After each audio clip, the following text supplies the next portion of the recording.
so we've talked about communicating between each other through body contact. The other very important element for our communication is our frame. Yeah, so let's talk about frame in relation to elbows. So we want our elbows out to the side, not behind your shoulders. As soon as the elbows go behind the shoulder line, it's going to pop your shoulders up and distort your top line. So you want to have them slightly in front, presented towards your partner. So from elbow across your back to elbow is one contiguous section. So if I walk into Michael, I'm offset on his right side. You can see the line from his left elbow to my left elbow creates our lovely frame. So my left elbow determines or defines our combined posture or our combined frame on my left side. On my right side, it's actually Tony's left elbow. So we want to keep that width, so we'll go show you a bad frame. We don't want to have droopy frame or collapsed. We want to hold our own frame nice and wide to the side. Okay, so now you're also going to see that our legs cradle each other. Because we do have these nice soft shock absorbers, you'll see that Michael's left leg is cradling my right leg, and if we just pivot around here, you'll see that my left leg is cradling his. And then our right legs are just towards each other's spine line. So we have a nice feeling of our legs always towards each other. Now we use this leg connection to create an offset counterweight to put our heads into their own window. So we use from that line of the right leg and extend our heads left. So there's definitely a sense of the top line actually building from around the joint where your legs join to actually to your hips, and then it builds up from there on out. So Michael has this window that he projects his head to from his right hip. So my window is between, obviously, Tony's head and her hand.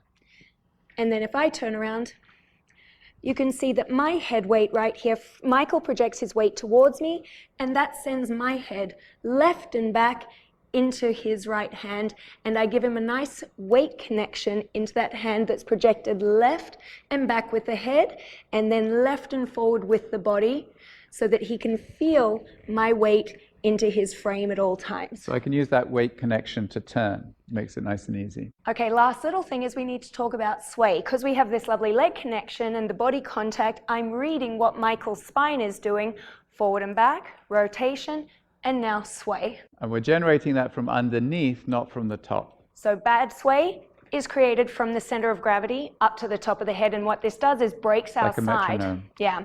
And then good sway, hopefully, comes from our center of levitation, our sternum, down to our feet, through our legs. So you should feel very active legs and feet creating good sway. And with our body contact and frame, I'll be reading what Michael's sway is doing. So from here you can see our legs are connected, we have our nice body contact, and I can feel what his legs and spine are doing through those connections. Now, what we don't want to do with bad sway is drop the side of the body.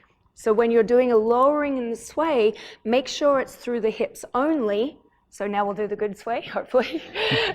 Hopefully, we'll definitely do the good sway.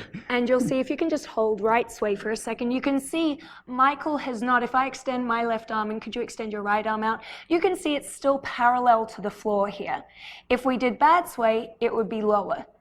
Now, I have to say, in standing position, standing lines, you can exaggerate things a little bit. Through movement, though, you don't want to do that. Yeah, you want to feel like you have nice, stable side through the body. So we'll just do that one more time the correct way.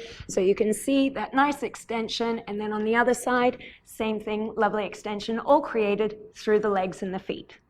Okay, now we'll go over the holds that we use in the Silver Foxtrot.